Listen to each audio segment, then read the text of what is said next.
Welcome to the channel and welcome to this game of Warhammer Age of Sigmar. It's Gloomspite Gitz versus Orruk war clans.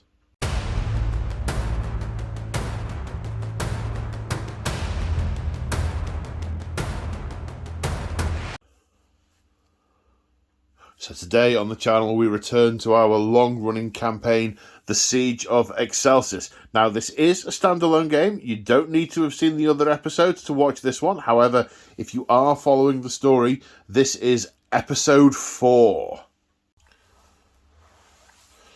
So, the story so far. Skragrott, the Loon King, has had a vision. He's been growing his garden of wizards in Scrapperspill. Scrapperspill is basically a massive subplane that's like a fungus farm, and the Loon King takes captured wizards and plants them in his fungi. And the fungi do weird things to them. It stops them being able to cast magic, but gives them weird, distorted visions. And he has been force-feeding them glimmerings cut from the Spear of Malice to try and enhance their prophetic abilities. So he has been farming their weird visions and babblings and piecing himself together a prophecy. What has been prophesied is the rising of a mighty Orruk warlord who will sack the city of Excelsis, wielding 3 mighty artifacts of power: the skull of a god beast, an amulet, and a weapon. And after much searching, Skragrott has found this warlord, the mighty Gordrak. He has sent his emissary to parley with Gordrak's forces, who has met with one of his lieutenants. But as is often the case with greenskins, the first meeting didn't go so well and has degenerated into violence. And for this mighty, although albeit pointless throwdown, I'm joined on the channel today by Mick the Machine. So hi, Mick the Machine. Hi, Mick the Machine. Mighty but pointless throwdown. Mighty but pointless throwdown. I've never heard you use those words in a game of AOS before. Well, I mean, so it's 2 sub-commanders who've just taken a dislike to each other, and rather than talking, they've decided to kick off.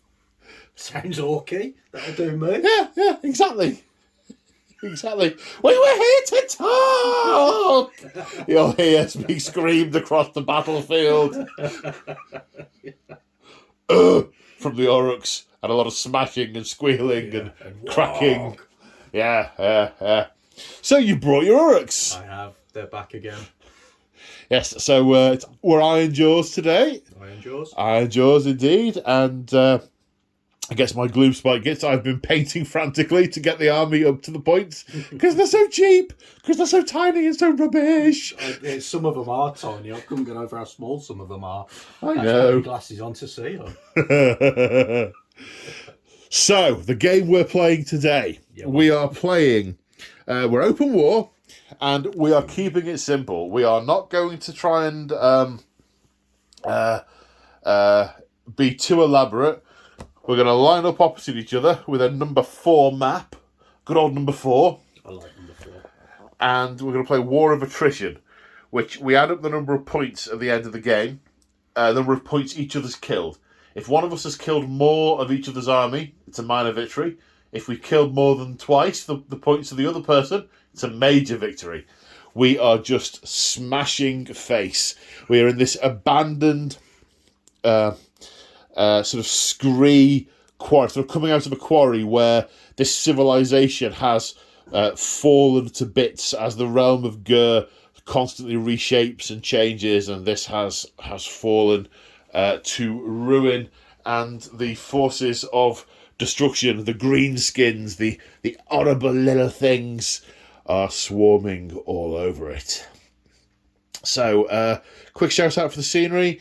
This is a P-Work Wargame mat. These are urban mats. Yes, they're urban mats. The scenery. The trees are from the Model Tree Workshop.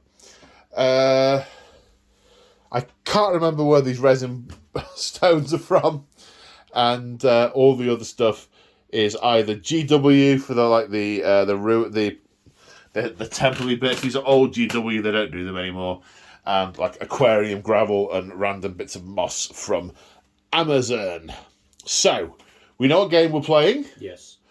We're going to keep it simple. Yes. Because it's like 9 o'clock on a Friday. Oh no, it's not even 8 o'clock yet. We normally prattle for a lot longer when you get here.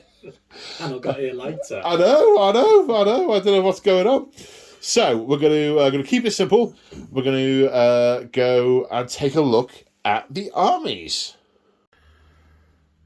Okay, here we have 1,750 points of Ironjawz. Didn't mention how big the game was a minute ago. It's 1,750 points. And Mick said when he put all this out, he said, well, it doesn't feel like a lot for 1,750 points. I hope you appreciate I didn't try your accent. You can if you want. No, it's all right. You sure? Yeah. It might rebel with the innate scouse of my own accent. The two forming some kind of unholy union and the world might end. I don't know. Yeah. It's known as Stokies. It's like halfway between Birmingham and Liverpool. No. So, but on my side of the table, this very much feels like a massive wall of death. My poor grots! My poor grots! I must feed them fungus brew and hurl them at the enemy. Anyway, not yet. So, let's do army-wide stuff first of all. So, Ironjawz. These are the choppers. Da choppers. That's the sub faction. What does their sub faction give them? Access to mighty destroyers. No. Sorry. Okay, well, let's do that in a slightly different order then. So let's do what Ironjawz gives them first. Apologies, my fault. Did that in the wrong order. So Ironjawz. So once per game, the general can issue an Ironjawz War. Yep. And that's an army-wide bonus, isn't it? Army-wide bonus, which will give me +1 to charge, as well as increasing the render melee weapons by 1. So you get really nasty and choppy for a turn. Yeah, got to watch out for the War. So it's a very interesting book, actually, because there's the 3 different types of Orruk in the book. Get 3 different types of War, which I think is pretty cool. Right, you also get the Mighty Destroyers, which is a command ability. That's the one. Now, there's a lot of words with it, but basically you can issue it to a friendly unit of Orruks in the hero phase. Yes, it says command ability. That's what's confusing me. In the hero phase, yeah. And it either lets them move if they're not engaged in combat, or pile in if they are, or charge if they're close enough to charge. Which is good. And then you've got the smashing and bashing rule, which the short version is if you wipe out a unit, you get to select another unit again to fight straight away, skipping my turn in the selection, which is good. So the choppers, their thing is to do with the War Chanter, I believe. Yep, so the War Chanter. So we'll talk about the War Chanter first. So is he a priest, or is he just a dude that chants? Just a dude that chants quite loudly and tells people to get more choppy. So he's got an ability called Violent Fury, and because we're da choppers, he can do it up to 3 times on brutes and hard boys. So I think the Violent Fury, well, I know the Violent Fury is an ability that lets you give +1 damage to brutes and hard boys. Yep. So, I mean, especially as some of these large units with lots of attacks. I mean, the hard boys that do a single damage, you basically double their damage output if you put that on them. The brutes, I think you go up by about 50% depending on what they're armed with, and you can play that 3 times per turn rather than just the one with the one chanter. I mean, and I'm now realising that my Ironjawz army that's on the shelf that is the choppers because it's painted the same way, we'll get that too. So I'll enjoy that at some future point. I was looking at them a few minutes ago, actually. Yeah, that'd be nice. Well, if you weren't able to, because all these Siege Excelsis, they have to all happen in a certain order and so on. If you weren't available to join me in this game, this would have been solo hammer between my Gloomspite Gitz and my Ironjawz. So thank God you're saving me from trying to do that. You say that now. Wait while we're about 3 hours in and my mind starts melting. I will be fine.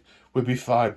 So that's the general army stuff. So in terms of what we're looking at, we've got is it a mega boss on a Mega Maw boss Crusher. on Maw Crusher. That's about 500 points of death on legs, and Fun. yeah, there's fun. just a huge amount of damage output, and they can gain additional every time they kill models each turn. They gain wounds back and gain extra attacks, and they're just horrific. So it's going to be fun.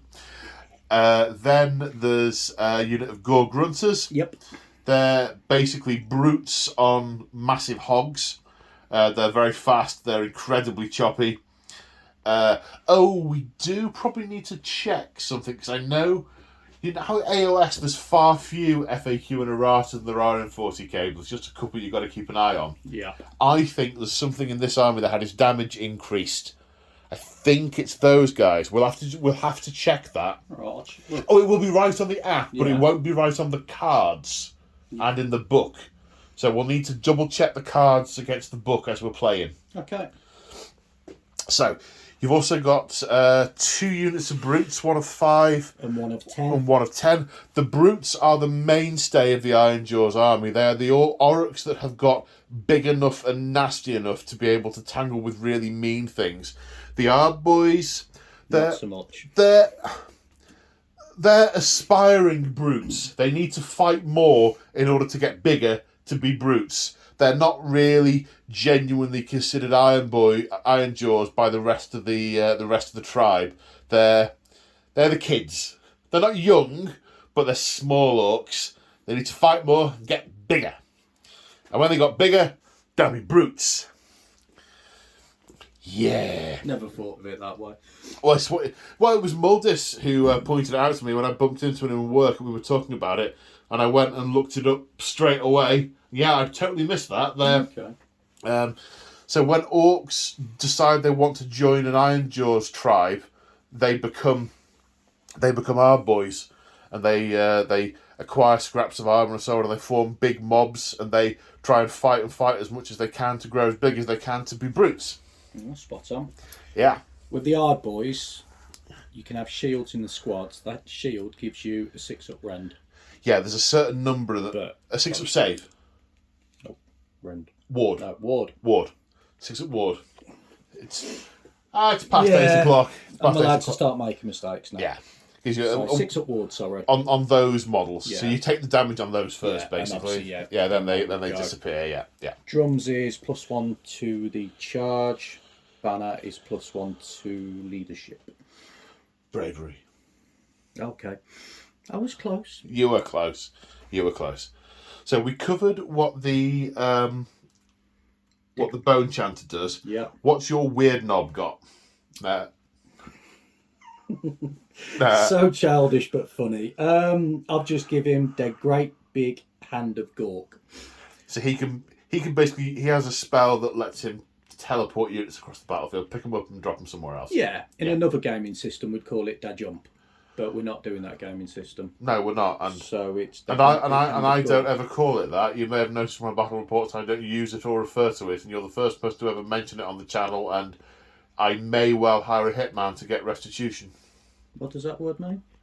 It means I want you to play an old PS2 game called Hitman. Oh, I remember that. I used to play that. Yeah, it's good. Yeah, it's really good. It's good fun. Yeah. What's the spell that he has on his card? His basic one. So it's a spell called Green Puke that does mortal wounds in a straight line out of his gob. Pretty much. As he pukes the green out. Yeah, pretty much. Okay, what's the command trait you've picked, and where's your artifact relic thing? So everything is on the Mega Boss. The Mega Boss. AKA. Not to be confused with the Mega Boss. Very different. Okay, so I've gave him for the artifact, I've gave him the Armour of Gork. So he has a 6-up ward. Right. But I have to subtract 2 from his movement characteristics, so he will now be movement 10. Not 12. Not 12. So Okay. he's a little bit slower. Gave him the command trait Battle Lust, so I can re-roll charges and re-roll runs. Is that one of the generic ones out of the core book? Pretty much, yeah. Yeah. And then the mount trait, I like this one, is Toughen. Monsters only, unless this model has a number of wounds allocated to it that exceeds half its wounds characteristic, use the top row of the damage table regardless of how many wounds it's suffered. Yeah. Okay, so he keeps going at top profile for longer. Yeah. Okay. I'm going to die. Speaking of which, let's go look at the Gloomspite Gitz. And here we have 1750-ish points of Gloomspite Gitz. So, it's my first time using the new Gloomspite Battle Tome, so I will probably forget lots of stuff. But there'll be plenty of checking, so hopefully it won't be too bad. First off, they have changed the mechanic for the Light of the Bad Moon. At the start of the first battle round, basically, Gloomspites only ever fight under the light of the bad moon because it sends them crazy, and it's the only thing that entices them to come up to the surface because they prefer it all dank and clammy. So they're always under the light of the bad moon, but the moon obviously moves across the sky because it's the bad moon.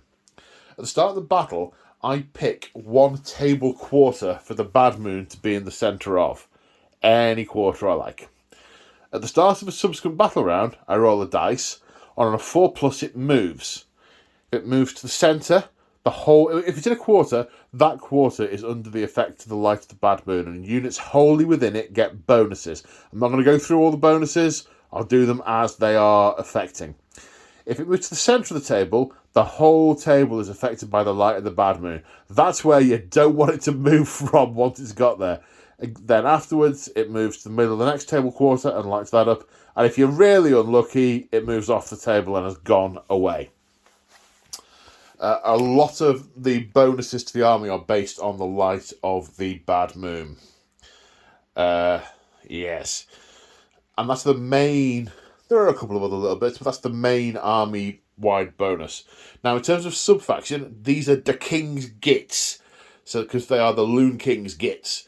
And the bonus for that won't apply in this game because it only affects the Loon Shrine, which is the faction-specific scenery. But because we've ventured out of the Loon Shrine and gone to try and find these Orruks, then it didn't feel appropriate to me to spend the time painting it for the battle. So in terms of what we're looking at, hero-wise... This is the Loon Boss. He is the army's general. His command trait is called Fight Another Day. So after he fights, I can roll 2d6 and move that number of inches away after he's fought. Must finish more than 3 inches away from enemy models. So basically, I can charge him in. If I pick him to fight first, he can leg it away before the enemy's going to get to hit him back. Nice. He's also got the troglodytic treasure. He's got the clammy cowl, which gives enemies -1 to hit him when they do actually get the chance to hit him back. We have 2 wizards. We have 2 madcap shamans. They each have a madcap mushroom, which they can take to allow them to, once per battle, to cast an extra spell. If they do that, they might get to cast an extra spell, or it might, kill them. So... They are mad. The basic spell, the one they get on their War Scroll card, is -1 to shooting attack. So that is really not going to come up. So obviously they've got Arcane Shield, Arcane Bolt. The ones they have picked, the one on the left with the moon staff has got Squig Lore. He can cast it on a unit of squigs, 18-inch range. They get to reroll charges if they're under the effects of the squig lore. And the other guy has Itchy Nuisance.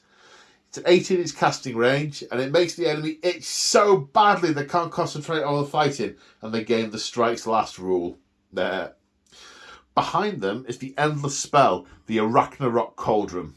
It does a couple of things. The main one is that it gives the caster, they know all of the spells in the Moon Clan lore. it does do something else. I can't remember what it is, and I'll mention it when it becomes relevant. But what it does do is it needs feeding every battle round. So it has to eat a grot. And if there aren't any grots to eat, it takes a bite out of the Loon Cap Shaman. So I've basically got to keep him close to a unit of grots. But you know what grots are like? They've got a bravery of 4. Just because one of them gets eaten by a cauldron, another handful will probably run off at the end of the turn. Pah. And they're the heroes, such as they are. In terms of units, we've got 3 units of grots. 1 unit is shooters. 20... a unit of 20 with Gong, Banner, and Champion. The Gong is +1 saves against missiles, so nothing gonna happen there. And the Banner is something else, which I will have to remember when I look it up. So 1 unit with bows, 2 units of close combat, one of which has they both have nets, in fact. They've got a different type of weapon. Each one's got a poking stick. The other's got a wicked sticker. Basically spears and swords. Slightly different profiles. If a unit's got netters, the short version is that enemies attacking them are -1 to hit. It's not quite that straightforward, but to all intents and purposes. Then we have the unit of fanatics. These are lunatics who have a massive ball and chain, and they get hidden in a unit of grots at the start of the battle. And then when the leader of the unit decides it's time, he force feeds them their special fungus brew, and they go absolutely maniac, hurling the ball and chain around, flying off in kind of random directions and smashing things to bits. Basically, I decide at the start of the game where they are without telling my opponent. And then at the start of any charge phase, I can reveal where they are, and they end up within 3 inches of that unit, not within 3 inches of the enemy. If I reveal them in my charge phase, they can also charge. And they are smashy. Then over here we have got a squig herd, which has got 10 squigs and 2 squig herders. A couple of wounds each. They're kind of choppy. The squig herders can try and herd the squigs back each turn. Each one can potentially recover D3 squigs each turn, or they can be eaten by the squigs that they're trying to herd, because, it's a really dangerous job. And when the squigs run away, they go berserk in different directions and do mortal wounds to units nearby. We've talked about the Loom Boss and the Shamans. So then we have the Sneaky Snufflers. They are basically the equivalent of Truffle Hounds, and the squigs sneak out the maddest mushrooms. They're not terrible in a fight, but they're not great. They're better than your average grot, but they have the ability once per turn to feed mushrooms to a nearby unit, and you roll a dice to see what effect it has. It's like a 3+, it does something. On a 6+, it does like a double something. Then we have Squig Hoppers, 10 of those bad bouncing boys. They have a random move, and if they jump over something when they move, they can potentially do mortal wounds to it. They're kind of crazy. Then we have 3 Rockgut Troggoths. They are very resilient to damage. They've got good saves. They've got ward saves. They regenerate in each hero phase. They do a tasty amount of damage. They're quite good. Then we have an Ale Guzzler Gargant, which is basically similar to a Man Crusher Gargant. I think it's 12 or 14 wounds. It's not a total beast, but it's quite nice. But because it's an Ale Guzzler, it lives in the caves with the grots, and they bring it barrels of ale, and it's content to live there as long as it gets the choice food and drink, and they occasionally poke it out into the open to go smash something. But it's so drunk, sometimes it falls over when it's trying to charge and lands on grots and kills them. But we'll deal with that when we come to it. Then we have the Mangler Squigs, where they've taken 2 of the most insane, massive squigs they've got, chained them together, These have no inclination to go in the same direction, so they're pulling against each other all the time, and they smash wildly into things, causing impact damage and huge fang-filled gobs. They can really take a chunk out of the enemy, or just be shot up from afar. But as we mentioned earlier, no guns in the Orruks, so that's going to be interesting. They also have a monstrous rampage they can use where they move extra d6 and ignore intervening models. So that's potentially good for getting units behind other ones in front of them. And that is pretty much it for the Gloomspite Gitz. I'll try my very best not to forget anything, but let's go on to deployment, because I'm eager to see some greenskins die. Here we are after deployment. And it's looking very scary. It's looking very cool, but cool can also be scary. So on the Ironjawz side, I can see here we've got the three units that can be buffed by the Chanter around the Chanter, and then the wizard with the teleporty spell, presumably in range of something that can be teleported. Oh, it's sneaky stuff. This, it's sneaky stuff. Then over here we've got a unit of brutes in the centre, and the Maw Crusher looks like it's going up the centre, and the Gore Grunters look like they're going around the side.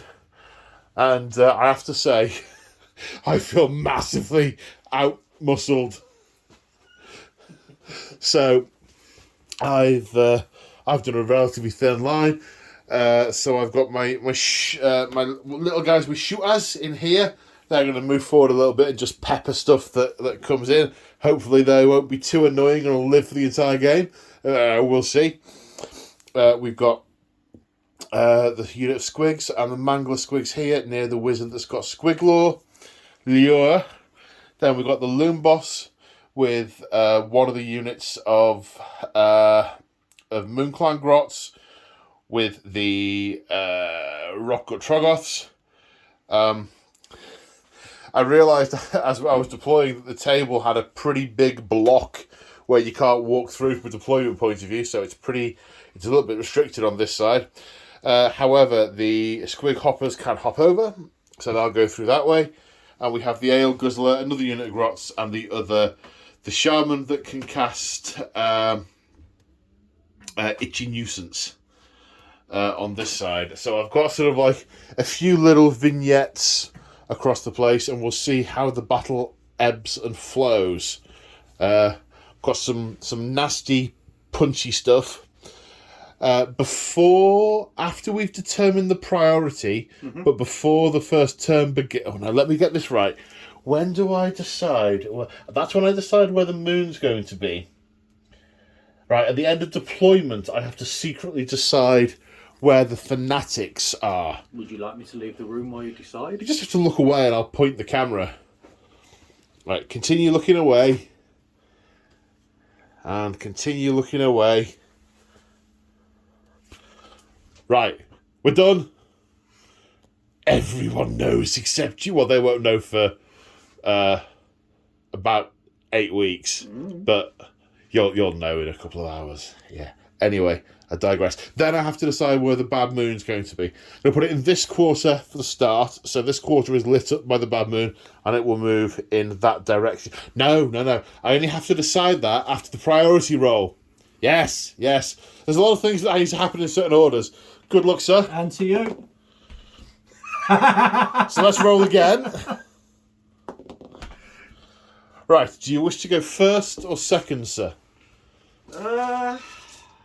Second. Yeah, I'd have gone second if I were you as well. Okay, so I now decide where the bad moon is. It's going to be there. Now, the way I kind of see this, if I'm quite honest, is we've made some kind of mistake in etiquette that has angered the Orruks. So I don't see us being the violence instigators in this scenario. So I may well spend a lot of the first turn hanging back, because why would we charge at that? Especially that, and them, and them, and them, and yeah, just why? Anyway, right. Gloomspite, turn 1. Okay, hero phase stuff. I attempted heroic leadership with my general, didn't get an extra command point. Mick attempted it with his and did. So the Maw Crusher has an extra command point to use this turn. Right, spells. This Madcap Shaman is going to attempt to cast Mystic Shield on a 5, which it makes on a 7. And I will put that on the Gargant or the Grots. The Gargant or the Grots. The Gargant or the Grots. The Grots. I think the Madcap Shaman will be more concerned about the Grots and less concerned about the Gargant. So we're going to do that. Now, this Madcap Shaman went wee all the way home. This Madcap Shaman is going to attempt to summon Scrap Scuttle's Arachnarauldron on a value of 5 or more. Passed on a 9. Now, we've checked, no one's into spell range, so the Arachnarauldron is summoned and will now stay within 1 inch of that model. It requires it needs to eat a grot, so it's going to kill that guy. Nom nom nom nom nom nom nom nom nom nom nom. And is in play. Now it's in play, he can cast an extra spell per turn, as well as knowing all the spells. So I can do one other thing. I need to consult the book. So I'm going to cast Squiglaw, which he knew anyway, but that's not the point. On a 5. I did contemplate catapulting the Mangler Squigs somewhere across the battlefield to try and get some extra stuff with Hand of Gork. It's not Hand of Mork, it's Hand of Gork. But I don't just want to throw it away. So I don't think he feels desperate enough yet to do that. I think he's quite happy with it being there. But kind of between him and the Orruks. He may well be teleporting himself over the other side of the field later on. Who knows? Cast on a 5, Squiglaw. Cast successfully on an 8. I'm going to put it on the Mangler Squigs, which means they can reroll charges. Because they're currently under the light of the Bad Moon and they're a Squig unit, they can run and charge. Now the question is, because the Bad Moon only goes up to the table quarter, how far up I can get, and then whether or not I'm in charge range with a reroll. I mean, I very much doubt it, but we will see as we go into the movement phase. And at the end of the movement phase, so the there was a lot of do I don't I with the Mangler Squigs, because in theory I could have run them, but as soon as I run them, they'd be out of the light of the Bad Moon and wouldn't be able to charge. So they've been a little bit less boisterous. I've just gone with what they rolled and just gone straight forward, because I don't really think I should have too much control over those as the general. I mean, just look at them. They're not steering that. They're clinging on for grim death / dear life. The Squig Herd has run as well. It's been bagpiped forward. The Shooting Grots have run forward kind of tentatively. Their bows are better ranges now. They're 20 inches, so they'll be able to do something meaningful in the next turn. Then we had a very panicked moment from the Madcap Shaman, realising that he was the nearest one to the Arachnarauldron, so he ran up after them so as to be able to throw another one into the pot and not have to stick his own arm in. There was a, what do we do here kind of moment, and what they've decided to do is pretty much stay still until they know where that Maw Crusher is going, because they can go from 0 to in no time at all. So the Troggoths have moved forward a little bit. These are being ordered to stay still. They're kind of bouncing around on the spot, and they're going to get an order from the Loom Boss to jump over at some point. This Madcap Shaman has urged the drunken giant forward, and I just need to check I haven't done his move wrong. No, I've not done his move wrong. It's when he charges that you do something weird with him and he might fall over and kill a load of grots, not when he just moves. These grots have also moved forward. They want to stay close to the giant because he's kind of protectional, and the Madcap Shaman has followed through, but not in that way. Followed up. That's the one.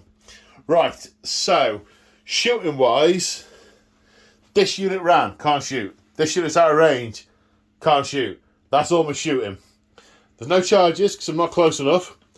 And there's no fighting because there's no charging. What there is battle shock from the shooters because the wizard threw one of them in the Arachnorodron.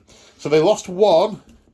1 plus 3 is 4. Their bravery is 4. They stay! Woohoo! Ironjawz, turn 1.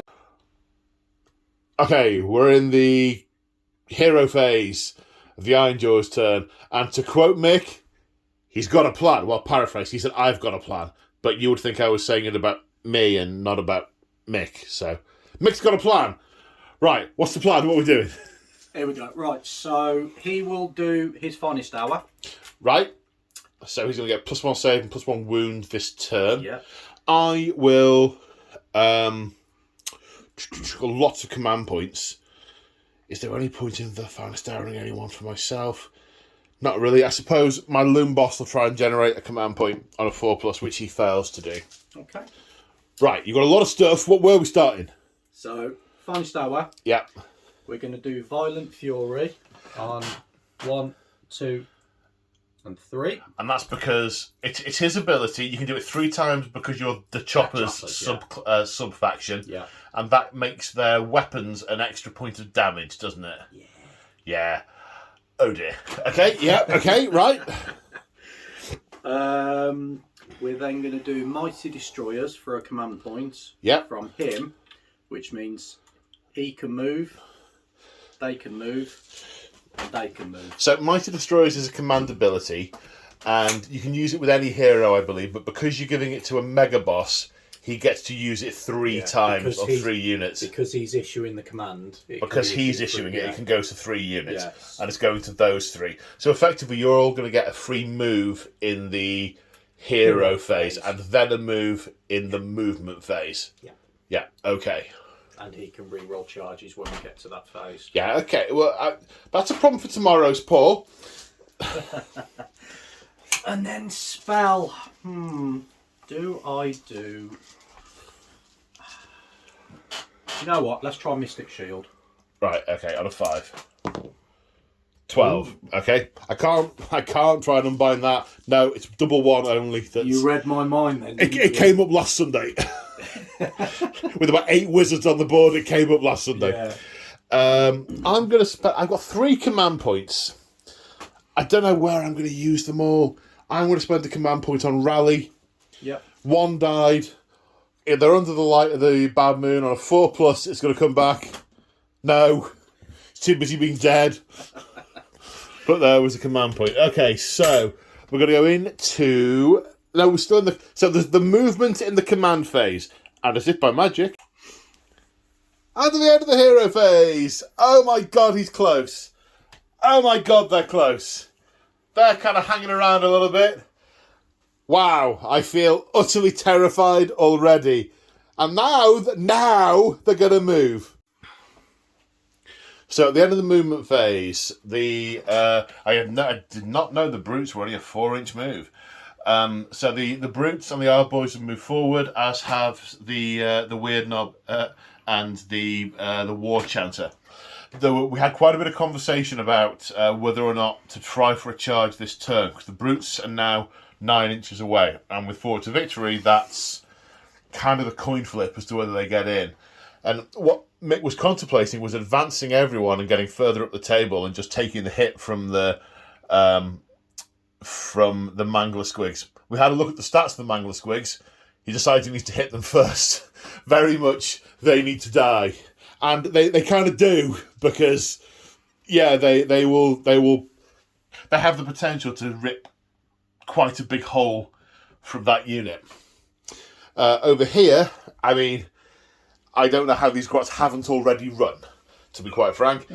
These brutes ran, and they're in that terrain piece in the middle. They'll start to come into the fight next turn. This guy is 3 inches away. They look like they've got about a 5 or 6 inch move. 5 or 6 inch charge, so that looks eminently doable. Is there anything else? Sorry, no. Is there anything in your shooting phase? Damore Crusher. Right, what does Damore Crusher do in the shooting phase then? Damore Crusher Inner Bursting Roar. Range 8. 4 attacks. 2 to hit. 3 to wound. Rend 1. Damage 1. Okay, go for it. So, all hit. 2 to hit, was it? 2's, yeah. 3's to wound. 3 wounds. 3 wounds, rend 1. Rend 1. Damage 1. 3 saves to 6. No. So the Ale Guzzler takes 3 points of damage. Any other shooting? Nope. Okay, are we on to the charge phase? Yeah. Okay, so at the start of the charge phase, I'm going to deploy the Fanatics out of the unit that they're in. Uh-oh. Uh-oh, indeed. Oh, well. 1 minute. Okay, so my evil surprise has just been evil surprised. So I'm learning that the Gore Grunters can do mortal wounds on the charge, which might kill the Fanatics off before they can strike. Which, yeesh, is very much not what I want. I'm desperately looking for a ward save on their thing, which of course they do not have. So they do need to get in, though. It's not a very long charge. Where are we starting? First, I'm going to warg. Right, okay. And that does your... So everyone's going to get +1 to charge and +1 rend. Yeah. Sorry, well, -1 rend. Yeah. The rend gets 1 better. Okay. So you're using your Ironjawz. Wah! Right, now where are we starting with the charges? Okay, so we measured you'll need an 8, with a Y you'll need you'll need a 9. 9 we measured you'll need a 9, with a Y you'll need an 8. So for Gork, or quite possibly more. Oh! 7. Are you going to fall to victory that for a command point? No. No. Over there. Okay, you can do it twice. This is this garage. You don't sort of say, no, we can't run faster because Jeff's doing it today. That's just, no, it's Jeff's turn. Okay. Come on. Are you happy with that, or do you want me to re-roll that one? I think that could be a 5, a 1, or a 3. I think that is a... Let's re-roll depending on which way you look at it. It's a 5, so 9 inches, they make it in. But they might not all make it in. So, let's see with that one. And they've got very close, very quickly. Over here, the Gore Grunters, we just measured up, they need a 7-inch charge, so a 6 because of the wah. That is an 11. Yeah. And at the end of the move, they've made them here. Mick is deciding to split his attacks 2 and 2, well, the impact damage 2 and 2. 2 into the Grots and 2 into the Fanatics. Yeah. Mortal wounds on 3s. Which one are we doing first? Let's do the Grots. Nope. No mortal wounds. And then into the Fanatics? Yes. 2 mortal wounds. Okay. Then the Maw Crusher needs a 2 + 1. So a 3 does the job. And he is in.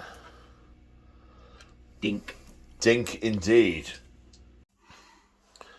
So also at the end of the charge phase, we're on to Monstrous Rampages. Now the Maw Crusher does extra damage on Monstrous Rampage. He can't Monstrous Rampage the Gargant because he's a monster. So it's attempting to stomp the Fanatics on a 2+. Yes. Which it does. So it's D3, 3 + 3, 6. So the Fanatics are all dead. That is, depending on one's perspective, unfortunate. Okay, so my Monstrous Rampages. The Ale Guzzler is going to kick out at the Gore Grunters and attempt to stomp them on a 2+ for D3 mortal wounds for 3. So 3 damage on the Gore Grunters. So one has taken 3. One's taken 3.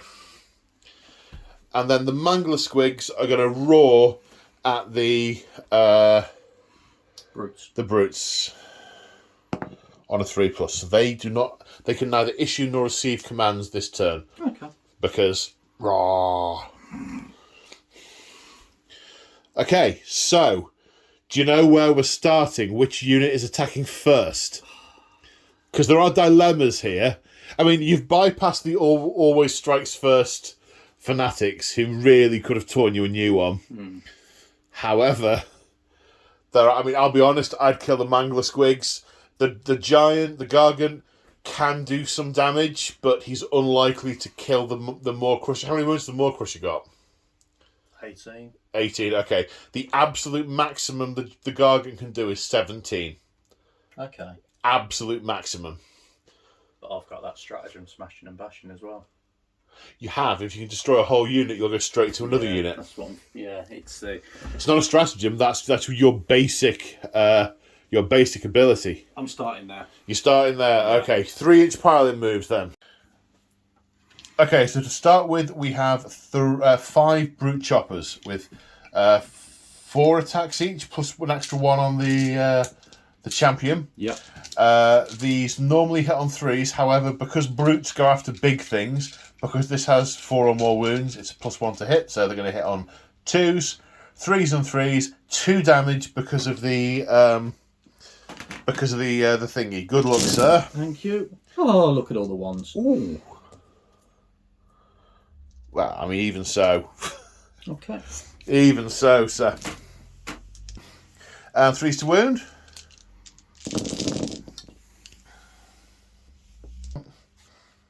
Okay, so that was 10 wounds at Rend 1. However, we've remembered that War means they're Rend 2. Yeah, these are Rend 2. I've got a save of 4+, so I'm looking for 10 6s, please. That's fewer than 10, so that's 7. 3 6s. 2, 4, 6, 8, 10, 12, 14 wounds. That is him dead. Precisely dead. Really? Really, yeah. Exactly the exact number of death. However, Kasplat, watch out after the model slay before it's removed. Roll a dice for each other unit within 3 inches of a 4+, it suffers D3 mortal wounds. So my squigs, no. Your brutes, no. So you've killed everything I've been painting this week to get ready for this game. New model curse. Yeah, the extra unit that I put in.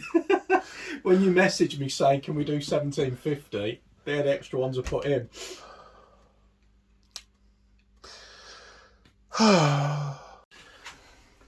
Okay, so I've just had a no moment when I've remembered that instead of monstrous rampaging and roaring, I could have used, I think it's called giant boing, and moved 3d3 inches as long as I remain within 3 inches of the enemy and jumped over the brutes to fight back here.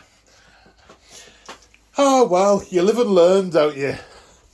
Okay, so over here, Mick has activated so with the smashing and bashing rule, a unit has been destroyed, therefore it goes to the Ironjawz next to pick a unit rather than coming to me.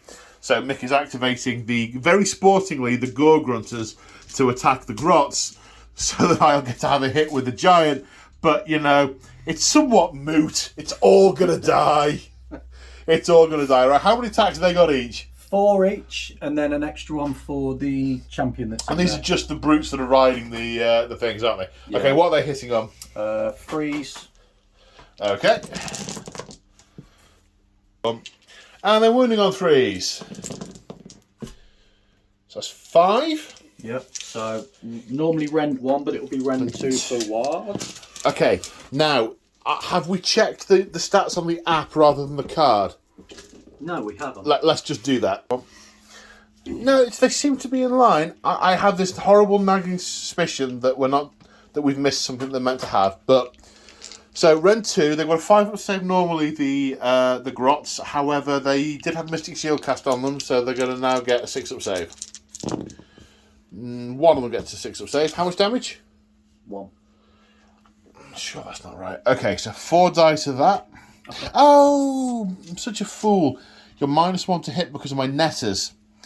So on the hogs, we'll do the -1 to hit. Okay. So this will be on 4s then. Okay, yeah.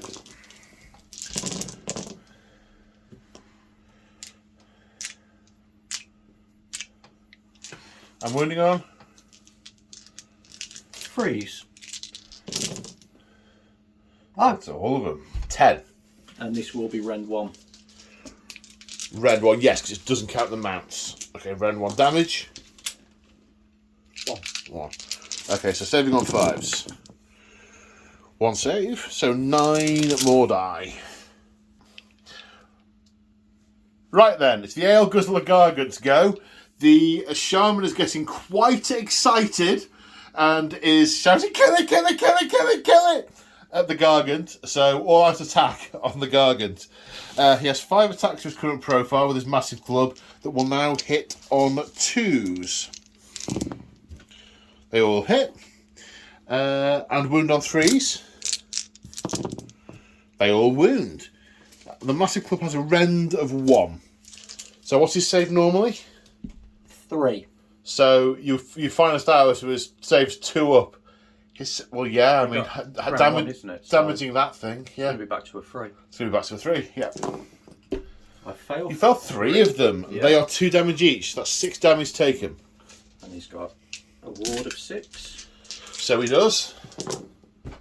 6 damage. Still 6 damage taken. He also has an headbutt, which will hit on a 3, given the all-out attack, which hits, wounds on a 3, wounds. That is -3, flat 4 damage. So 2 more, it's a 5-up save. No. No, flat 4 damage. No. Another 4 taken. Another 4 taken. And then he will attempt to kick you mightily with his mighty kick, which hits on a 2 because that hits on a 3 normally. Wounds on a 3. Wounds. -2, so save on a 4. No, D3 damage. Ooh. Oh yeah, that's me. That's you, mate. That's me! 2. For 2.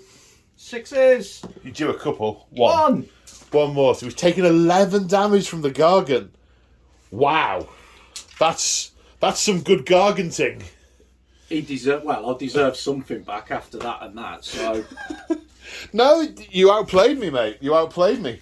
You got honestly, getting rid of the Fanatics. I was sat going, he's just going to walk into the unit with the Fanatics. They have always strikes first. I wonder which unit I'm going to kill. And then you're like, mortal wounds before the phase. And I'm like, oh, that's taking the wind out of my sails. So much for that trap. I thought, that's a nice little tasty, just dangle the giant on this side, and he'll think, I can have that, then boom, Fanatics. Lessons were learned. Lessons were learned. Okay, so the Mega Boss, somewhat miffed at having his mount cut nearly in half. This mount is a tough one, but the way that rule works is if you're more than half down on your wounds, so if you're less than half down, you always use the top profile. But he's taken 11 out of 18. He is more than half down, so he has to use the profile on the sheet. And what degrades on the sheet is the mount. He's a bit miffed. In fact, he's borderline livid. So he's all out attacking for a command point, which means that he's going to hit on with his boss chopper and Riptooth. He would hit on 3s and 3s. He's going to hit on 2s from all out attack and then wound on 2s from their finest hour, his finest hour. And his rend's not going to be -1, it's going to be -2 because wah! It's 2, 2, 2. So hitting on 2, It's wounding on 2s, rend of 2, damage 2. Okay. Ready? Yeah, well, no, but okay. Okay, that's Re-roll one that miss. one. No, I don't. It's You sure? clearly either a 5 or a 3. Where it was relevant over there was where everything it could have been wasn't necessarily a pass, if that makes sense. And then wounded on 2s. Yep.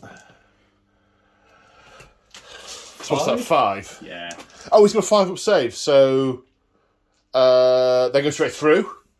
2 damage each. 10 wounds. 10 wounds. That means he's taken 13 wounds. He has 12. That's him. Really? Yeah, really. However, Timber! If this model is slain, before removing the model from the battlefield, players must roll off. 5. So you pick a point on the battlefield within 3 inches of the Gargant, Yeah. and then each unit within 2 inches of that position suffers D3 mortal wounds as he falls over. So you could put it there, and they'll both suffer D3 mortal wounds as he falls backwards onto the grots. That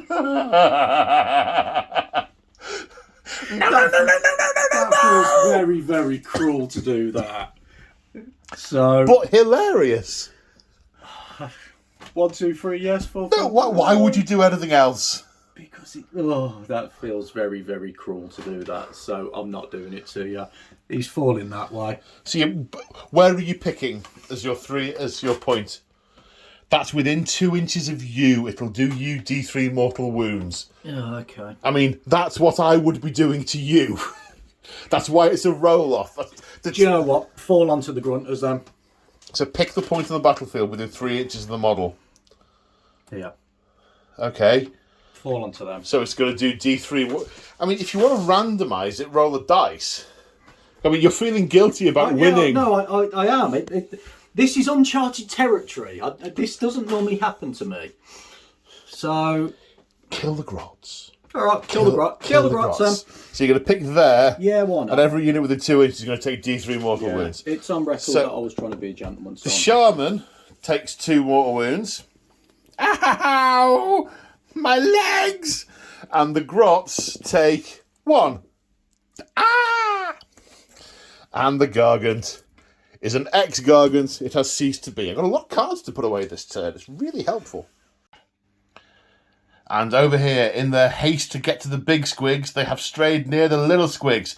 Not all in range, 6 of them with their fang-filled gobs. They're 3 attacks each, hitting on 4s, 3s to wound, 1 rend. They can't be issued orders, but they have some other perks that aren't relevant right now. We'll see if they come up in a little while.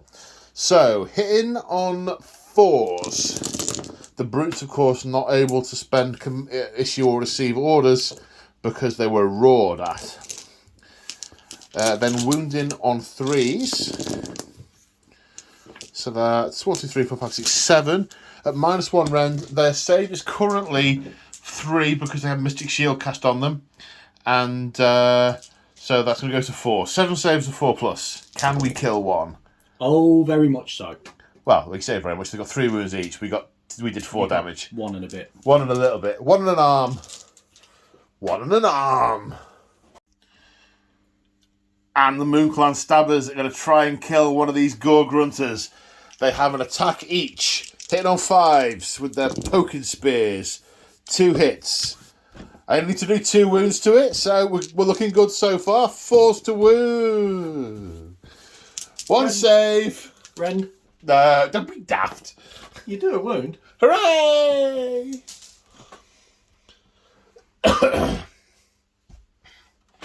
Okay. I think that's the end of the fight phase. Thank God. So I think I've got a battle shock test to take with those grots, but I have a command point left. So the shaman is going to use inspiring presence to make them automatically pass their bravery check. I mean, I'm assuming he's saying, "There's more lads behind you. There's another 60 coming up the road," or he's doing some kind of buggedy magic threat to try and convince them that they're not about to die. But they are. Okay, so what's the bravery of the brutes? 6. 6. 1 was killed. They can't fail. So at the end of battle, and after the combat phase, the Maw Crusher gained a wound on its profile and an extra attack because it killed something in the fight phase, in the combat phase. Okay, so I just need to check something about when the Bad Moon moves. Right, start the second battle round before the priority roll. We need to see if the Bad Moon moves. On 4+, no. It is still just in this quarter of the table. Now we need to do the priority roll to see who gets the first turn. Good luck, sir. I get to choose. I really think it's a good idea if I go next. Because otherwise, I don't think there's much down for my little grots.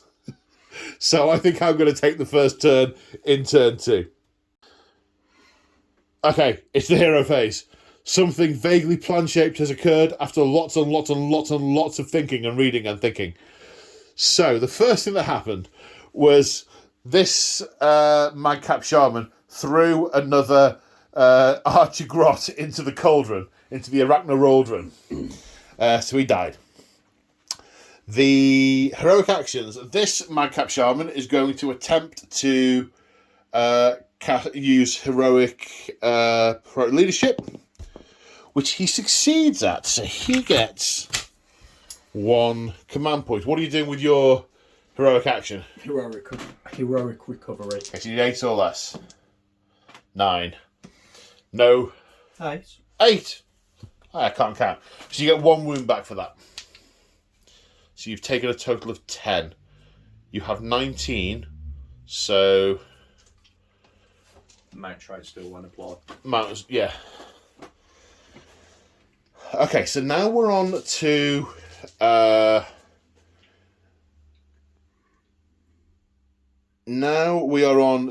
magic. So I'm going to attempt to cast. So the spell he knows from the lore of Moonclan is Itchy Nuisance. I'm going to attempt to cast that on a 6. Goes off on a 10.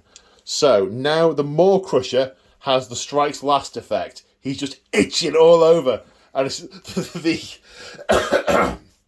the Megaboss is getting thrown around. Just keep still, will ya? So he's fighting last. And desperate times call for desperate measures. He's going to eat his madcap mushroom, which will allow him to cast an additional spell. But if the casting roll is a double, he takes D3 mortal wounds, because, you know, that was a bad shroom. So we're going to attempt to cast Arcane Bolt. On a 7, he has cast Arcane Bolt. So he's holding on to that. I think he's going to go try and shove it down the gob of the Maw Crusher. Because, you know, he's on a madcap mushroom, and he's, yeah. I mean, no, but yeah. Okay, so over here, so this guy also knows the entire lore of the Moon Clan, and the only one that is particularly relevant is also Itchy Nuisance. So we're going to cast it on this guy. No, technically by the rules, you're not meant to do the same thing twice, but with monstrous rampages, with spells, with what are the other ones that we did earlier? Command points. Yeah, we're applying narrative common sense. We're doing what we think is fun and funky. Because this is open play, this isn't match play. So Itchy Nuisance again. On a 6. Oh, no. It needs to be a 7, No, it doesn't. It casts on a 6.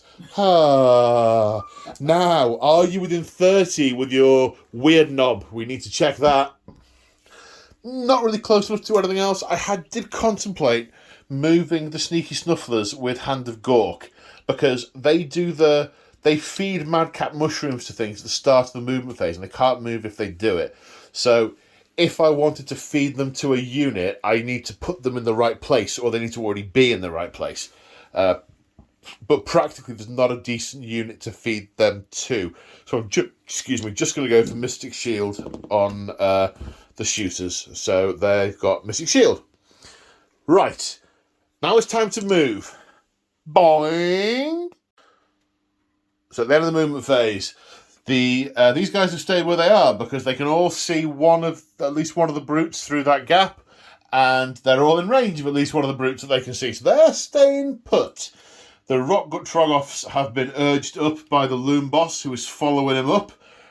Definitely some stabbing to be done here, but they don't know what's going on, these brutes. There's something crawling around under armour. Get it out! Oh, kill it! I'd be surprised if they haven't started smashing their own armour plates with clubs to try and get at it. He's also ordered these forward to come with him. I mean, pretty much against their desires. And the Squig Hoppers have bounced over this building and are ready to assist with Operation Kill the Maw Crusher. And the Shaman, with his Arcane Bolt and no desire for self-preservation, has run up as well. Mick pointing out that he can in fact unleash hell, so something's going to die. And then he'll monstrous rampage, and it's all just going to fail. But no, be positive. We're going to shove mushrooms down its throat and see what happens. So, that's all the movement. Very aware that those guys are in there. Trying to look all green, but I can see the red. Yes, anyway, enough of my drivelling brain. So, the Moonclan bows. They have 2 attacks each because there are more than 10 in the unit, leading to a total of 36 attacks. Hitting on 4s, wounding on 5s. I am not going to use one of my precious command points. I need those for Operation Kill the Maw Crusher. Very much so. Okay, hit on 4s. And wounding on 5s. So that's 6 wounds. Still under the effect of Mystic Shield, so they are going to save on 3s. He asked me if there was any rend again. How I laughed! Saving on 3s.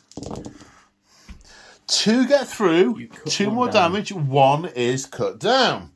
Good. It's all progress. Now let's throw some giant rocks at them. So Rockgut Troggoths have a throwing boulders rule. It's a non-standard attack. Basically, you pick a target within 9 inches and roll the dice for each Troggoth. On a 4+, the unit takes a mortal wound. If the target unit has 5 or more models, you add 1 to the roll. So 3s for mortal wounds. 3 mortal wounds. Kills a brute and makes the charge longer. Charge longer, eh? Speaking of charging, I think we're on to the charge phase next.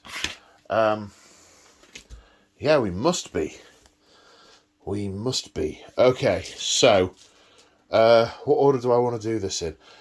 Rockgut Troggoths. Charge! 6 inches. Is that enough? Yeah, that's enough. And then the Loom Boss needs an 11-inch charge. No. Tragic. He's not going anywhere near the danger. Then over here, we have the Squig Hoppers with an 8-inch charge. Are you unleashing hell when I've moved? Okay. So let me move them. And we've spun him around for effect. 4 attacks, -1. So hitting on 3s. 3 hits. Wounded on 3s. 3 wounds. -1. -1. And the save is 1. So that kills him. These have 2 damage, 2 wounds each. Okay. That kills him and puts him on a wound. Okay, and then the Madcap Shaman is charging with a 7. Boop.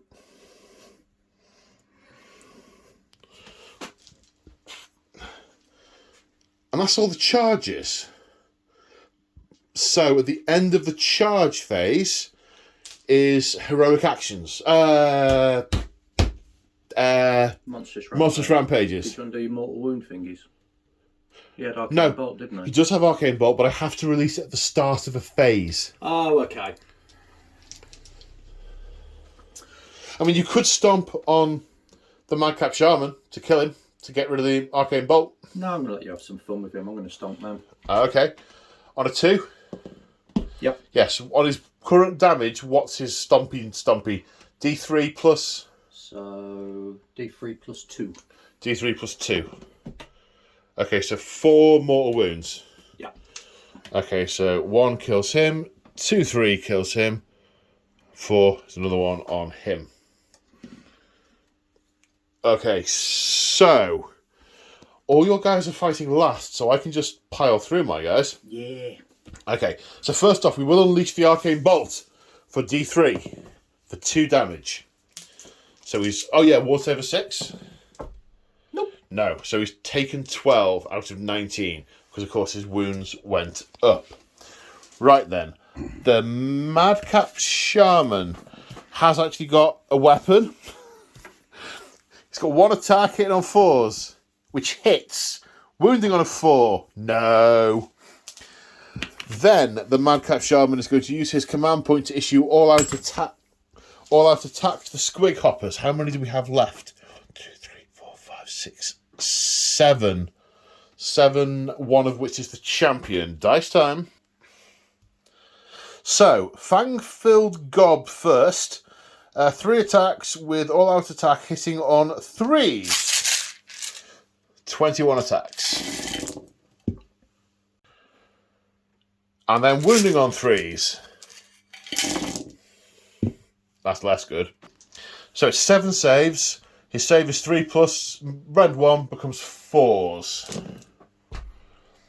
So he's taken 4 more wounds. Which hopefully On a 6, you juice him. So he's taken 3. So he's taken 15. The riders need to do 4 damage to him.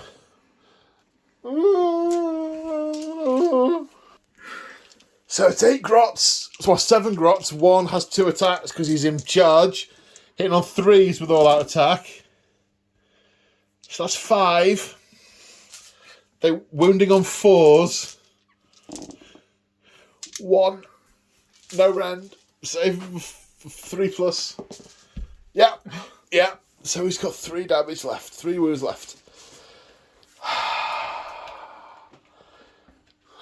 Oh no. Operation Kill the Maw Crusher ended in failure. Slight faux pas. Remember, of course, that the Gore Grunters aren't itchy, so I shouldn't have done 2 straight units. So we're going straight to the Gore Grunters now. I mean, I could just pick them up with a shovel, to be quite honest, but there's an immense number of attacks just from the riders. Hitting on... Freeze. Oh, my word. And they all died. So now we're activating the Rockgut Troggoths. They have 2 attacks each with their massive stone mauls, hitting on 3s. It's not good enough for his liking, so he's telling them to do better.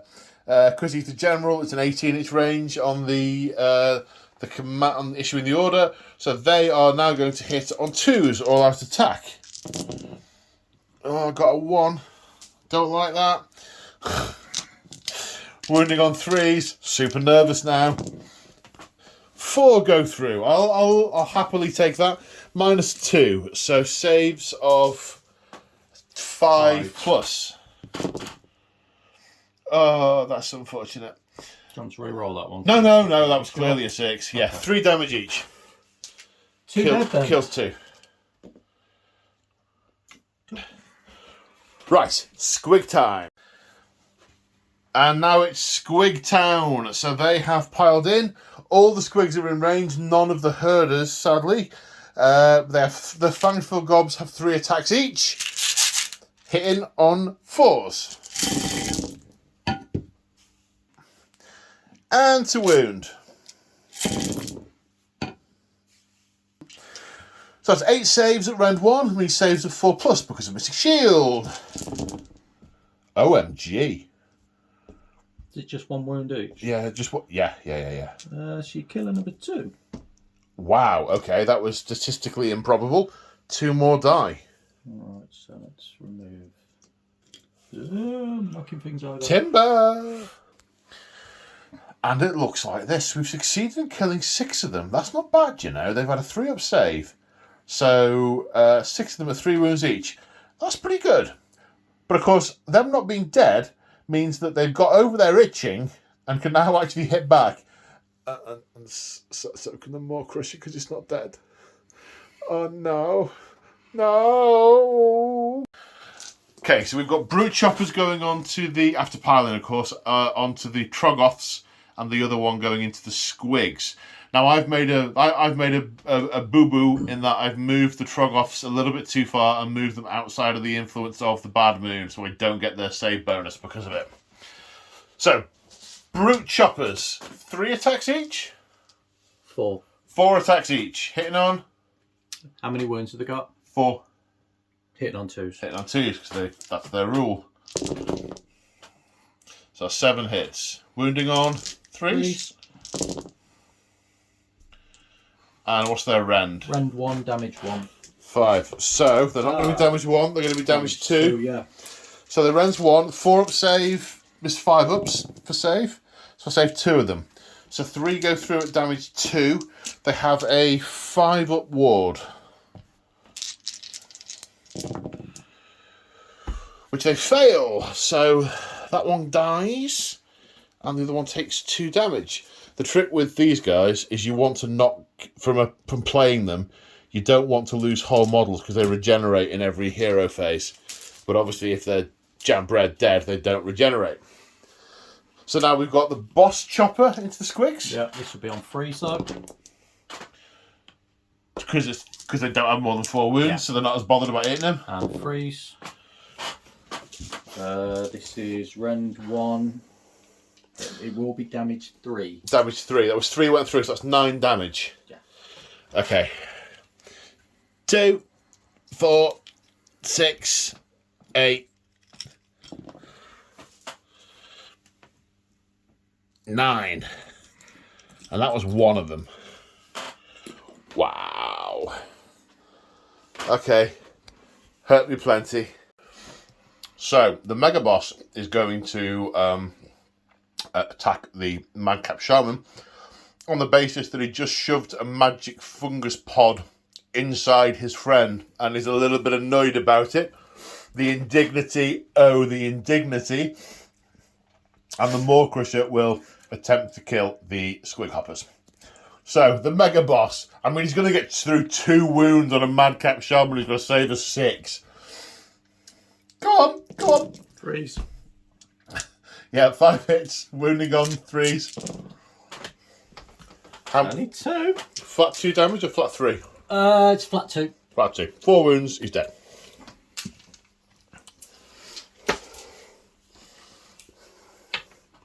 Right then.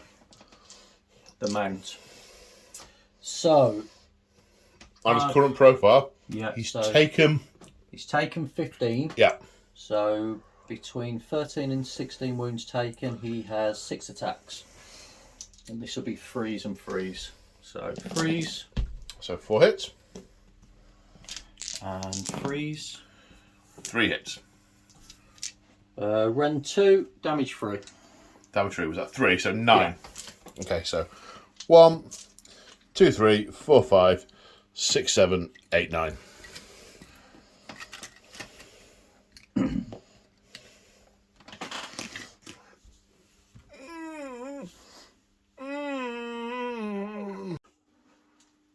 Right, we're in the battle shock phase. So, I am spending a command point on Inspiring Presence on these 2 lunatics to keep them in place. That is my last command point at present. Mick is also spending his command point, or a command point. Is it your last one? No, I've got 1 left. On the brutes, on Inspiring Presence, to stop them from running away. That's right, that was the dilemma I was thinking of. Ah, well, I've done it now. Right, okay, so the Rockgut Troggoths lost 1. Roll 3, 1 plus 3 is 4. Thankfully, with a bravery of 5, they do not run away. The archers, 1 got thrown in the cauldron. 6 plus 1 is 7. Their bravery is it 4 or 5? It's 4. So 3 of them run away from the shaman in abject terror because he keeps hurling them into the Arachnorauldrum. And then the Squigs lost 4. Now the Squigs' bravery is 3. 6. They've all gone. No, not quite all of them. So the Squigs' bravery is 3. How many were killed? No, 4 were killed is 10. So 7 run away. So that's all the Squigs. All the Squigs. Now, and 1 of the Squig herders.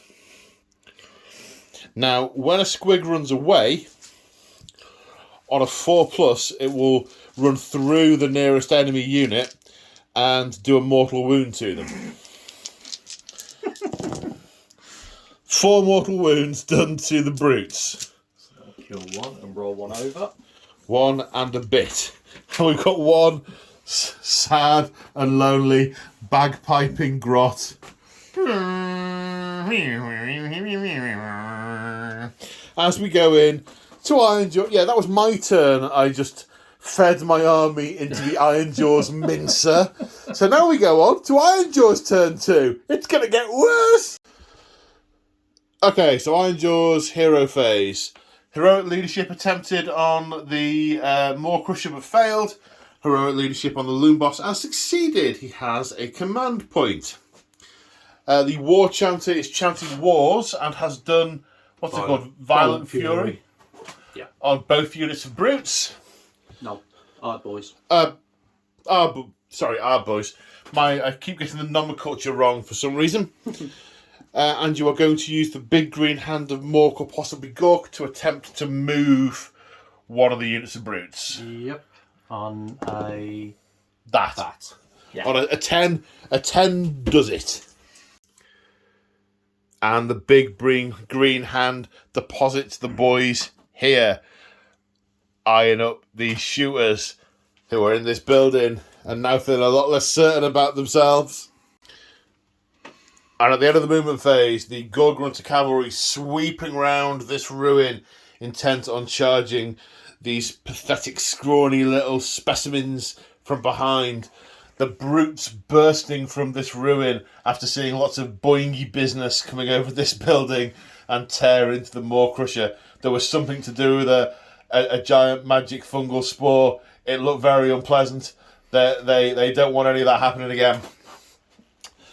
And the boys have... Did they move or did they advance? They advanced them. They advanced. So they're not charging this turn.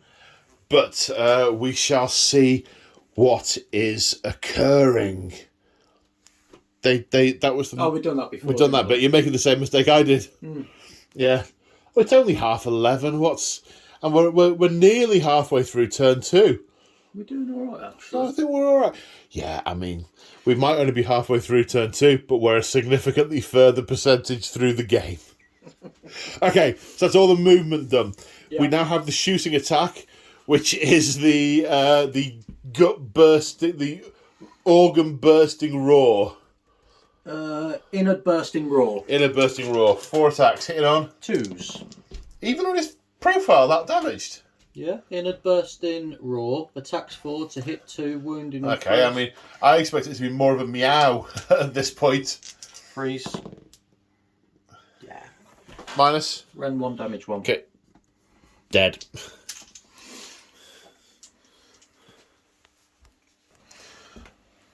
Okay, so now it's the not brutes. I keep getting Ard them. boys. The Ard boys to charge. They're 9 inches away, but we've got a ½ inch barrier here, which adds an inch to the charge. The drummer, on the other hand, is +1 to charge. They're back to a 9-inch charge. So are they it's at least one drummer. They don't both add up, do they? Yeah. Is it for each drummer? For each drummer. Are you really? Yeah. Wow. Okay. Yeah, so that'll +2, and it's the same with the bravery. That pluses 2 to the bravery. Okay. They've got nothing else going for them.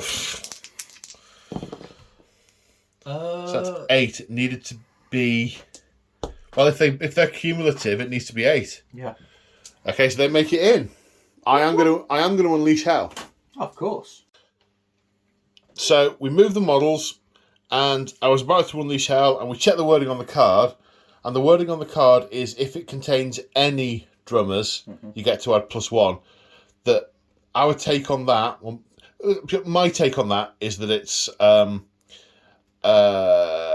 means if you could have 5 drummers, but you'd still only add +1 because if it contains any drummers, I believe that's the universally Yes, accepted. So we've run with that. We did try a forward to victory, but that didn't cut the mustard either. So we have put them back, and no unleashing of the hells. The brutes over here. Got the name right? Ooh. 4. Are you going to use your last command point to unleash hell again? Yeah, why not? Forward to victory. To unleash hell. Forward to victory, I should say.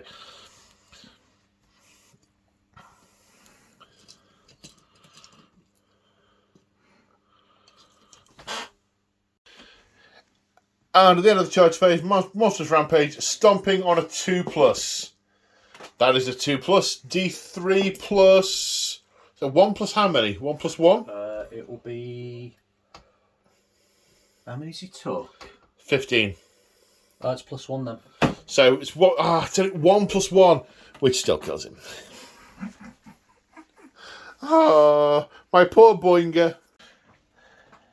And we've only got one unit in combat for the combat phase, so the brutes are attacking the Rockgut. Yeah. Troggoths. Let's go with the boss chopper first. This will be on 2s. And then freeze. Yeah. Rend? Rend 1, damage 2. Are they damaged 2? Yeah. Did you put the thingy... Oh, is it because it's the boss chopper? Because it's boss chopper. Ah, right. 3 at rend 2. 1. 1. 5s. Pass 1, fail 2. 2 damage, did you say? Sorry, it's got to that time of night. 5 plus ward. No, so that kills this one. And puts 2 damage on that one. Oh my god! And then the brute chopper on 2s. 3. And freeze. 2. Rend of 1. Damage of 1. Saving on 5s. No. Can't do a death. Ward save of 5 plus. Yes. So it's taken 3 damage. And lives. The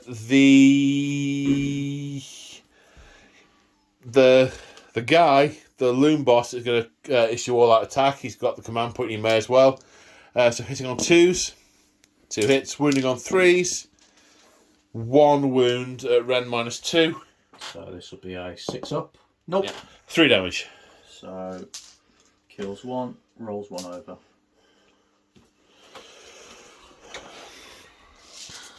So at the end, in the battle shock phase, will the Rockgut Troggoth run off? 5 plus 1 is a 6. Yes, he will. So he runs away. Bravery of 5. Small bravery 4.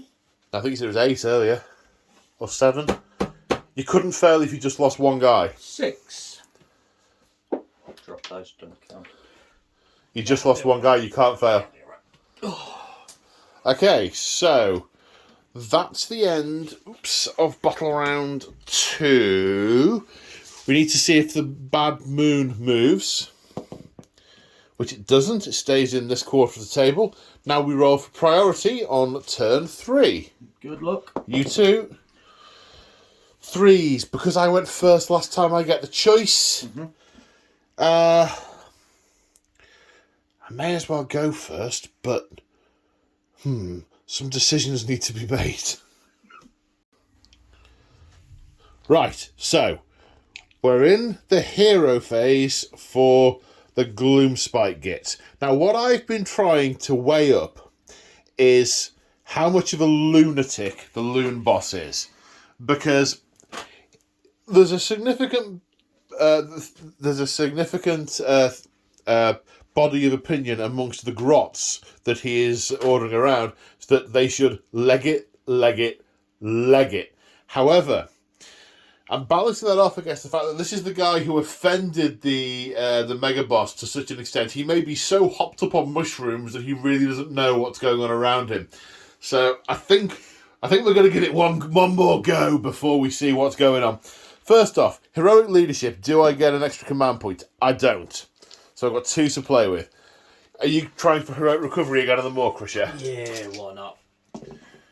Which you pass on an 8, so you get 1 wound back. So you've taken 14 damage, and you currently have 12 wounds. That doesn't cost you a command point. No, I didn't grab my command points for going second. Oh, right, okay. I thought you were doing the thing. No. So I'm going to spend 1 command point on rally on the arrow guy. Oh yeah, one of the arrow guys got thrown into the cauldron again. They're not happy about that. But I'm going to issue rally and see how many come scurrying out of the shadows. Because I'm under the light of the Bad Moon, it happens on a 4, but they were 6s anyway, so I'll get 2 of those guys back. Right, next, the Squig Herder is going to try and round up some of the squigs that ran off. On a 2+, he manages it, which he does, and regains D3 squigs for 1. A whole squig! Look at him. Let me at him. Okay, so, spells. Still got 2 to cast because of the Arachnorodrum. We're going to attempt to cast the Hand of Gork. I need a 7. That's a 7. Are you close enough to unbind it? You might be. You've come forward. Yeah. Yeah. Eight or more to unbind. And wee all over my chips. That's an 8. You've unbound my chips. Right. Okay, plan B, because I was going to jump those behind the Maw Crusher and shoot it to death. I now need a different plan for the Maw Crusher. But, just because I can, I'm cast Itchy Nuisance on those boys. They are proper scratching and have gained the fight's last rule. So when they eventually charge in, unbearable.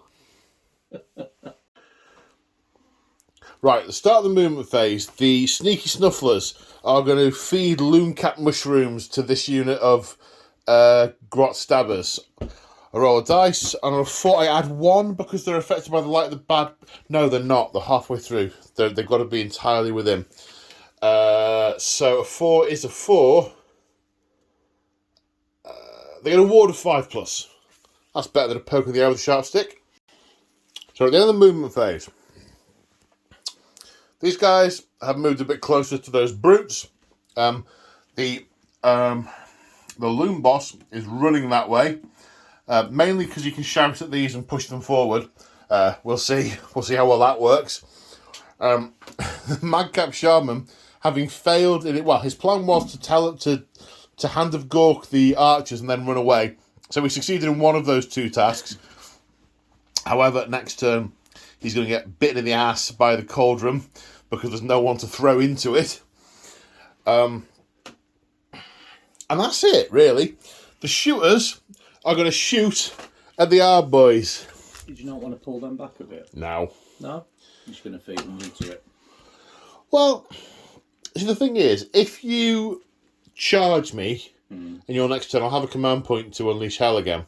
Yep. So if I, hypothetically, was able to kill 4, 5, 6 of them... Yeah, okay, then, makes sense.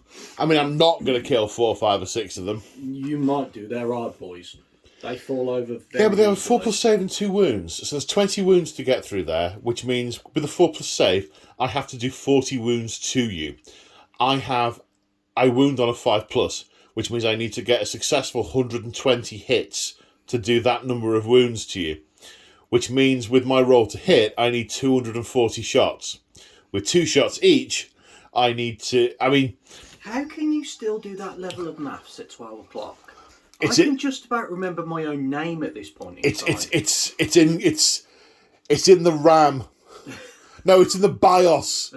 I don't need to load it into RAM, it's in BIOS. Okay, hit on 4s. Good luck. I need it. And wounded on 5s. Yeah, not so many.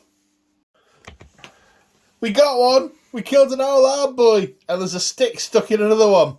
3 wounds done after saves. So, I really should have pulled them further back. You're quite right. Well. Shoulda, woulda, coulda, didn't I? Right, first off then, in the charging phase, we are going to attempt to charge with this unit of Moonclan Stabbers. That's a 4, that's not enough. We will have to forward to victory. I mean, that's also not enough. So that's not happening there. Then the squigs are going in. And when I say squigs, I mean squig. And some guy with bagpipes.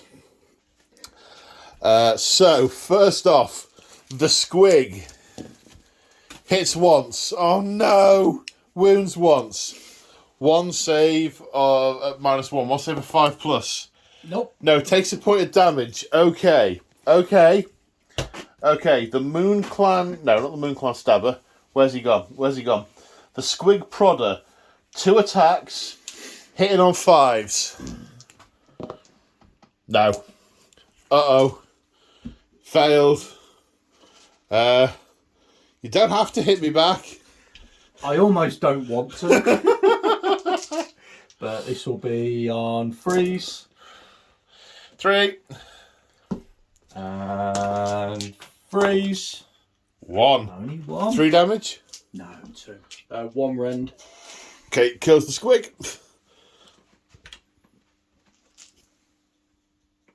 Yeah. So, battle shock for that guy. He's got a bravery of 3. 2, 3. Oh my god, he stays. He's a brave little bagpiper. He's crazy. Right. So, your turn 3. So we're at the end of the movement phase. So, in the hero phase, heroic recovery regained a wound on the Maw Crusher.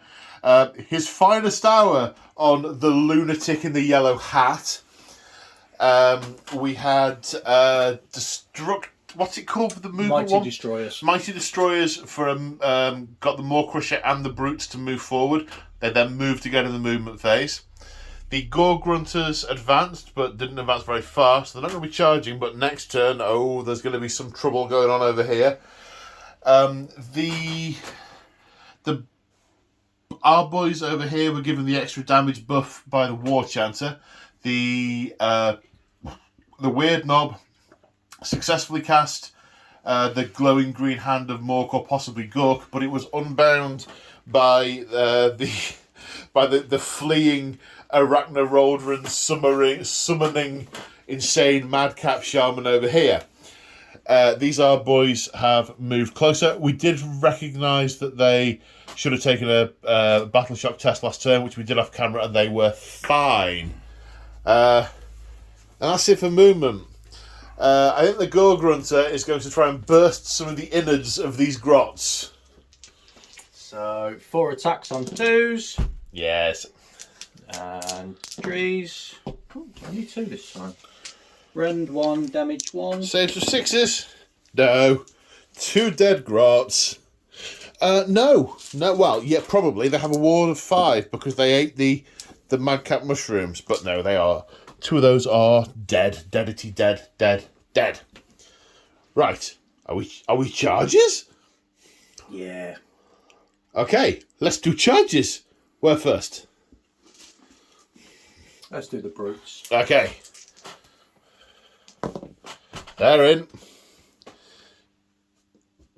Yeah. 9 inches. They're going wherever they want, really. Well, that's what I'm thinking. I mean, you can get through here to leave them space over for the Maw Crusher. That's what I'm thinking. I want to try and charge the yellow one. So we'll move them like that in a second. Do you want to roll for the Maw Crusher? And yeah, the Maw Crusher just gets to run on up as well. Yep. Let's try them. Yep. Oh yeah. They're very much in. I'm definitely going to unleash hell. So at nearly the end of the charge phase, the brutes ended up here. The Maw Crusher has barreled in to the Loom Boss, who so upset him before all this kicked off. The Our Boys have swamped these shooter grots. Those Our Boys have decided not to get involved in that brute's fight, because if he can't kill him, there's something seriously wrong and he might take offence at them charging him. And that's where it's at. So, Monstrous Rampage. Are you stomping? Oh yes. Who are you stomping? The grots? The ones with the hoods? The unit. Yes. Okay, so D3 plus... Well, that's 3 plus 1, so 4 dead. Yep. I got 4 wards of 5 plus. Nope, not a 1.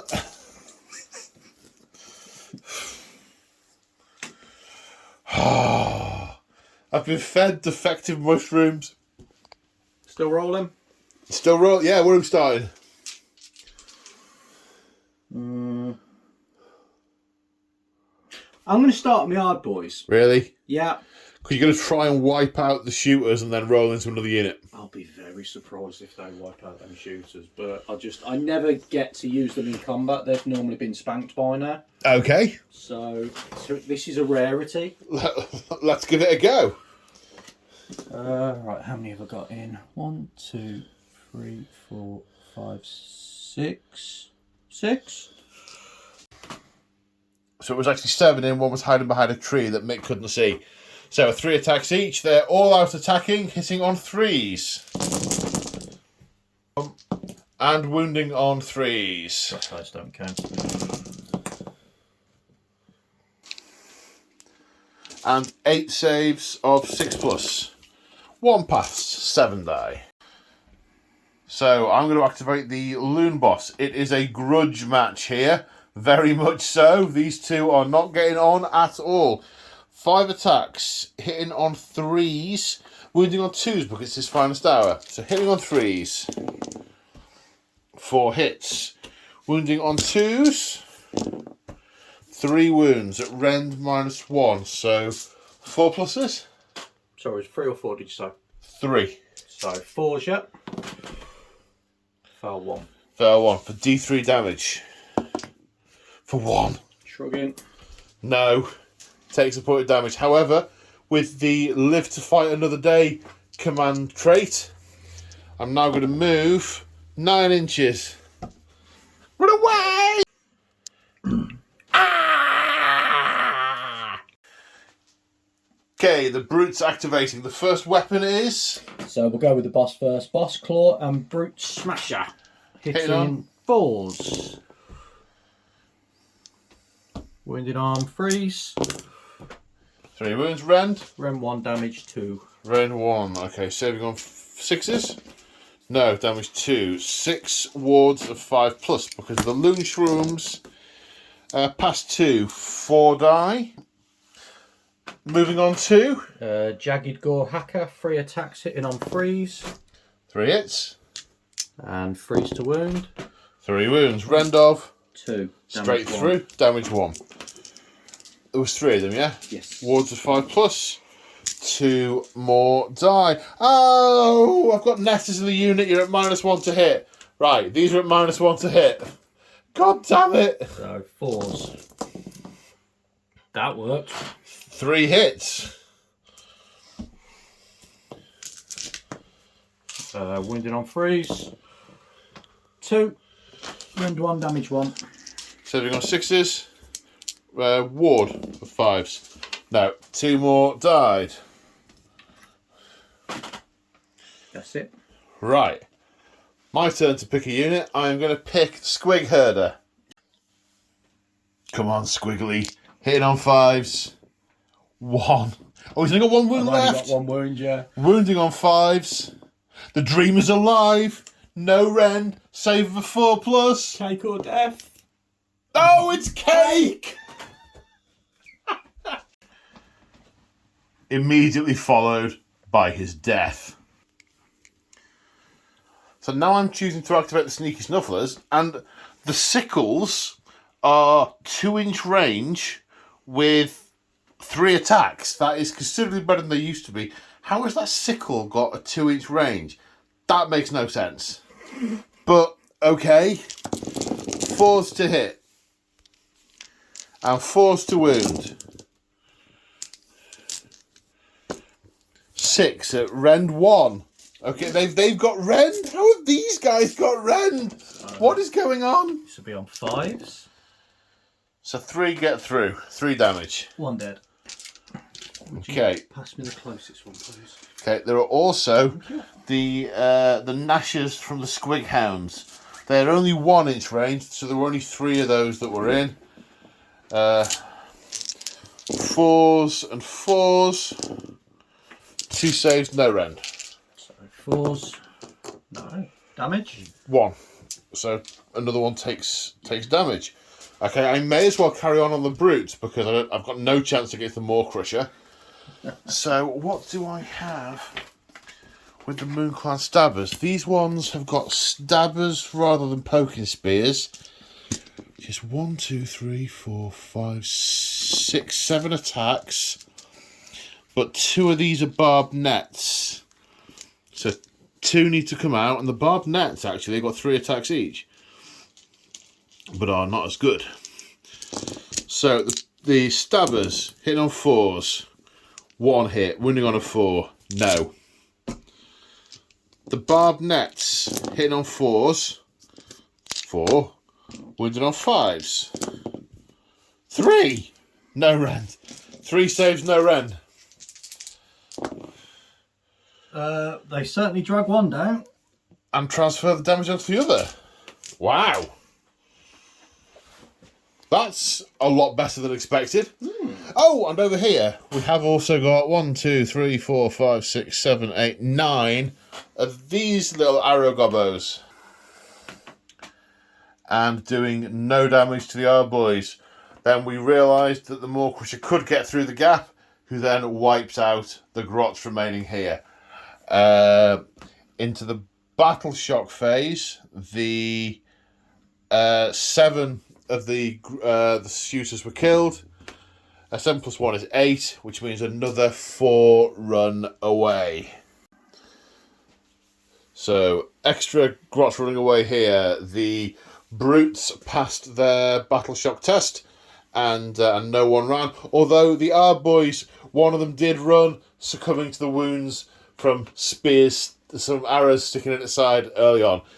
That is the end of Battle Round 3, and at this point, we are going to call it a day. The Loom Boss has run off in that direction, and the Maw-Crusher is chasing him down. At this point, seeing the Gore Grunters in front of him, the Brutes to the left, the Ardboys behind him, this madcap Shaman decides he doesn't want to be stuck in the middle, and a glowing green hand of Gork is conjured out of the air and carries him well away.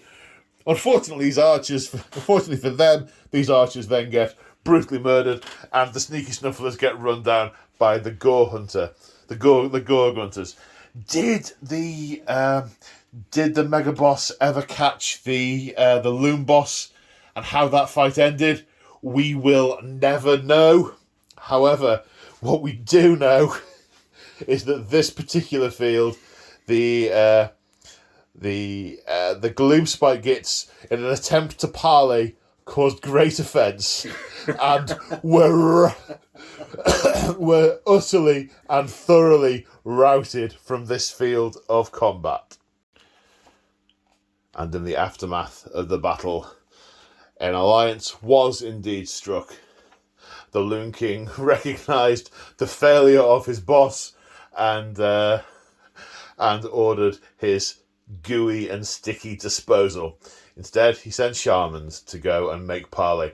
And parley was indeed made. An alliance was struck between Gordrak and the Loon King in a pact to destroy the city of Excelsis.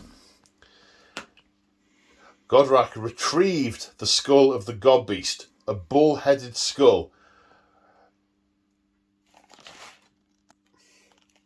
for which he had to best a clutch of Ragnarok spiders and a brotherhood of astral Templars who had been sent to defend the tumbled storm vault of Thunderstone Reach. The skull was fashioned into a mighty battering ram that Gordrak named Hammergord. Next on the quest, there was the retrieval of Bashashard. Gordrak's forces assaulted a mighty redoubt defended by Fireslayers and the Hammers of Sigmar. Upon their defeat, out of spite, the Duardin denied the Orruks their prize and access to their hold and blew it up from the foundations, collapsing the entire keep. Faced with the prospect of digging out Bashashard, Gordrak announced to Skragrot that he was bored and was going to go and stomp on Excelsis now. Frustrated beyond belief, Skragrot and his forces followed in his wake. And that concludes today's game. How did you find it, Mick? Yeah, that's been good fun. I've enjoyed that. It's quite unusual to have so much left at the end of a game. Normally by now I've got nothing, 9 times out of 10. Well, we decided that we were playing. I mean, we haven't added the points up or anything. It's a major victory for the Ironjawz. Normally, when you play that kind of game and the focus is more on winning, you castle up a bit more and it ends up just being a bit of a mosh in the middle. We both decided at the start that we weren't going to do that. We were going to have a thin green line on both sides and just smash together and see what happened. It was a lot of good fun. You took out some of my key damaging units before they were able to do anything to you. I got very lucky in turn 1 with, especially over here. I wasn't expecting to crump that in one go. I got lucky. Yeah, well, I moved it so far forward because that was what the dice has. A random movement of 10 plus D6, I think it was. I decided to just do, or it might have been 8 plus D6, whatever it was. I decided to just do what the movement said because it's a massive, insane squig. There's no controlling that beast. It's just throwing it forward. I mean, it does make me want to build and paint the other one, so throw 2 of them forward. All right, try and kill that then. How much more of this lot have you got then? Oh, so I've got another 60-odd regular grots. Right. So enough to make each unit a unit of 40. I've got a squigger lunch box, which has got another 10 of the hoppers, another unit of the regular squigs, and I've got another colossal another mangler squig. And I've also got about 1,500 points of the spider fangs with the spider riders and the arachnarok spiders, and about 1,500 points of the trog herd. Just a little bit of them. Some, they're addictive. They are addictive. I mean, having played today, I'm like, I need more of this, and more of that, and more of this, and more of that. They are a very cool-looking little army. It's very difficult to not have fun with them. I mean, I was throwing goblins into my magic cauldron so that I could cast more spells that I really wasn't actually casting because there was nothing to really do. But it was great. Spot on. I must give a shout-out to Muldis. And I'll tell you the reason why. He's handed it to me the last couple of times we've played, and he's used his Ironjawz. And him handing it to me has taught me how to use mine a little bit better. And so, we did. Cheers, dude. And we also discovered that if you actually had read some of the rules in your book, you might have known those at all. So that involves learning things the proper way. I learn by doing. Yeah, well, fair enough. It was a lot of fun. It was a lot of fun. A lot of things could have gone either way at various points, and it was a thorough victory for the Ironjawz.